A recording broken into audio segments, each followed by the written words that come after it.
Right now, we're going to welcome in somebody pretty famous in South Jersey, the former South Jersey Sports Report host, Mike Frankel. Good morning, Mike. Good morning, guys. But Dave, you used the word famous very loosely there. Let's be careful the way we're throwing around that famous word. Well, you're about to be upstaged because we got a little boy named Charlie coming in, 10 years old, from the Upper Township Challenger League, and apparently he's pretty famous. He's been interviewed by the press and all that stuff. Yeah, Charlie is head and shoulders much more popular and famous than me, so that'll be a lot of fun, that interview. But I'll try to fill some time until then. There you go. What's going on in the world of Mike Frankel and SNJ today? You guys are doing some great things down there. Yeah, we're staying busy, of course. You know, SNJ, the new local TV station, Comcast, channel 789. But yeah, you know, I've crossed paths with you, Sully, and a bunch of times, and big track and field week, obviously, county championships going on. I know we were both out at the Atlantic County Championships on Thursday at Buna. I think the Absegami girls were a huge story there. Obviously, the EHT boys winning their second team title in a row, and just a number of outstanding individual performances, both on the track and in the field. You know, some big names in the field. Kate Antonucci from Holy Spirit, just one of those guys that continues to tear it up, both in the javelin and in the shot put, and also Asia Young for Holy Spirit continues to dominate in the long jump. So, you know, we talk so much baseball, so much softball, so much lacrosse, but this is really the meat of the track and field season. So good to see a lot of these athletes getting a lot of recognition on a number of platforms, you know, Glory Days, 97.3, and also SNJ Today TV. Yeah, I was pretty impressed with Absegami girls. They sort of come out of nowhere this year. I guess they were second last year at Egg Harbor Township, and they really just talk about dominating a meet. I mean, it wasn't even close. Yeah, I think they ended up winning by like 120 points or something like that. And yeah, they're just balanced. You know, they obviously have a couple standouts at the top. You know, they're ripping through a couple wins in a couple of different events, but just really balanced. You know, if a Brave wasn't finishing in first, Brave was finishing in second or third. So just really racking up those points. And obviously, Absegami going to have a lot of confidence now going into the Cape Atlantic League championship meet, which is coming up this week, I believe, out at Bridgeton. Mm-hmm. So what's kind of been on your radar at SNJ today? I know you cover basically all of South Jersey. You're everywhere. You're putting a lot of miles on the car. What have been some of the most fun stories you've been working on this spring? Well, just trying to track down a lot of the top teams. You know, try to get them in the highlights at least once or twice here until we get to playoff time. I know, you know, like you, the Cape Atlantic League American for baseball has been sort of a meat grinder. You have a number of teams there sort of beating each other up at the top, whether it's Ocean City, Mainland, you know, St. Augustine or Millville. So I've had a chance to cover each one of those teams so far. So that's been a lot of fun. And then obviously there's a number of interesting storylines coming out of the Olympic Conference and also the Tri-County Conference.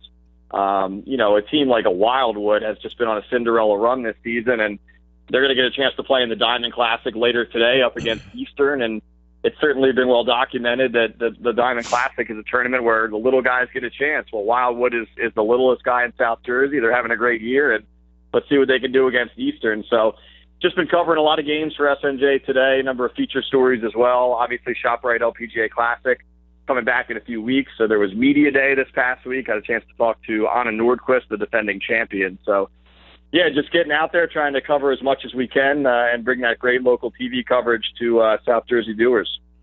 Is Mike Gill going to let you play in his pro-am little foursome there with Pete Thompson? You know what, man? I don't golf, and I'm kicking myself for that because over the years, especially at NBC 40 with Pete Thompson and I, there's so many events that you get invited to. Obviously, you know, they invite you out to golf, and then they want you to cover whatever is around the corner at that course. But yeah, I wish I did golf. I probably could have taken a number of days off over the years. As it turns out, Pete would always golf, and I would always work. So yeah, I may have to pick that up. I was a big putt-putt guy on the Ocean City Boardwalk back in the day, but I'm not sure that translates to the big boy golf. I'll tell you what, you and I will team up. We'll have to find some really good pros, though, to kind of lift up our scores. I'd be that guy throwing my putter right in the water or in the sand trap, or probably bending it over my head and then getting ejected from the course. So I think it's better off that I just do the luncheons at these media events. There you go. Mike, let's turn our attention real quick to the Diamond Classic. Are you going to be able to get out to any of these games today? Personally, I won't be, but I am sending a camera for SNJ today up to Washington Township. There's a doubleheader going on there. Game one, I believe Cherry Hill West against West Deptford, and again, probably two teams that you don't talk about a whole lot in the greater Cape Atlantic League area. But for us at SNJ today, like you said, we're all of South Jersey now. So both of those teams having outstanding seasons. And then we're also going to have the Eastern versus Wildwood matchup, which I had just mentioned, and really intriguing. I mean, Eastern, obviously a powerhouse, big school powerhouse. I believe they went all the way to the Diamond Championship game a year ago. And then you have little old Wildwood, who's doing big things this season, first time in the Diamond Classic. So we're going to have highlights from that as well. No weekend news on SNJ today, so we'll have those highlights for everybody on Monday night. Yeah, really, probably one of the marquee games of the opening round is Camden Catholic versus St. Augustine, and then you also have Gloucester Catholic playing Trenton Catholic up at Mapleshade. But even looking at the rest of the schedule, I mean, there's some great games. Cherokee versus Clearview, a couple of top teams in South Jersey, and Millville versus Haddon Heights. Haddon Heights has had quietly had a really good season. Then over at Hamilton, Lenape versus Cinnaminson, Mainland at St. Joe. That's going to be an interesting game because you might see a matchup of Kyle Gerace versus Joe Marino, and Marino, really one of the better lefties who probably doesn't get a lot of press around here in South Jersey, but he's had a real good year. I saw him last week against ACIT, and man, he's a tough lefty. He throws hard, got a real biting curveball. So, if he's on the mound, which I believe Tom Cardy said he was going to be pitching this game, that's going to be a tough game for Mainland for sure. Yeah, absolutely. I had a chance to see St. Joe earlier on in the season. They knocked off Wildwood Catholic, I think it was a few weeks ago, but that's what's interesting about the Diamond Classic. It's, you have this first round game this weekend, and then the following 3 rounds all condensed in the next weekend. So as weird as it is to say, a lot of times you get the best games of the tournament in the early rounds because guys, coaches can have those pitchers on rest and they can throw them today. When you get to next weekend, it's sort of, whoever has the deepest pitching staff or who's ever healthiest throughout the weekend, because you play a game this weekend, then you got to turn around and play 3 next weekend, including a doubleheader on Sunday if you want to win the whole thing.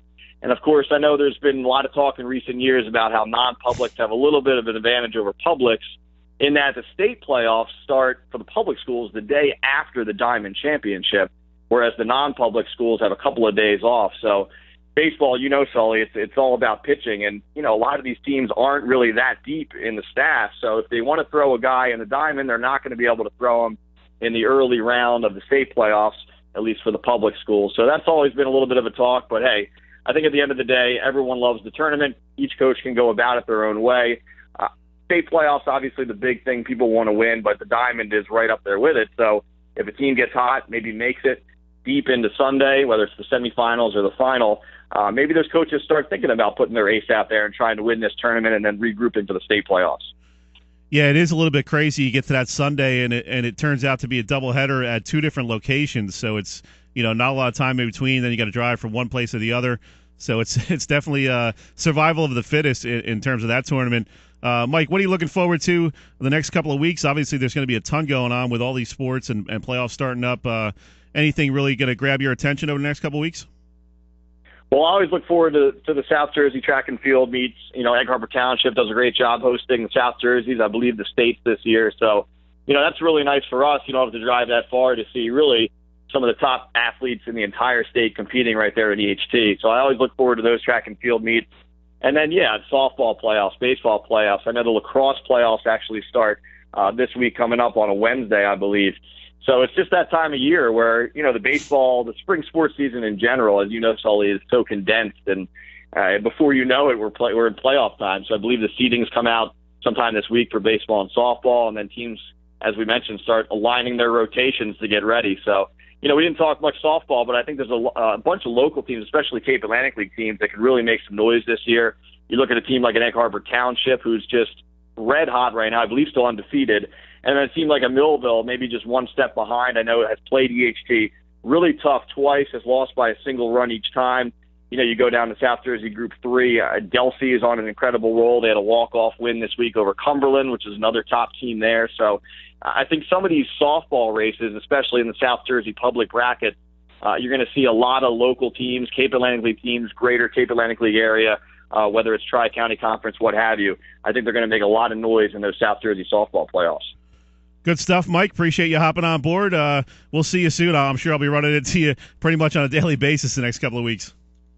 All right, guys. SNJ Today News, 7 and 11 weeknights, channel 789 Comcast. Always a pleasure, guys. Have fun today. You got it. Thanks, Mike.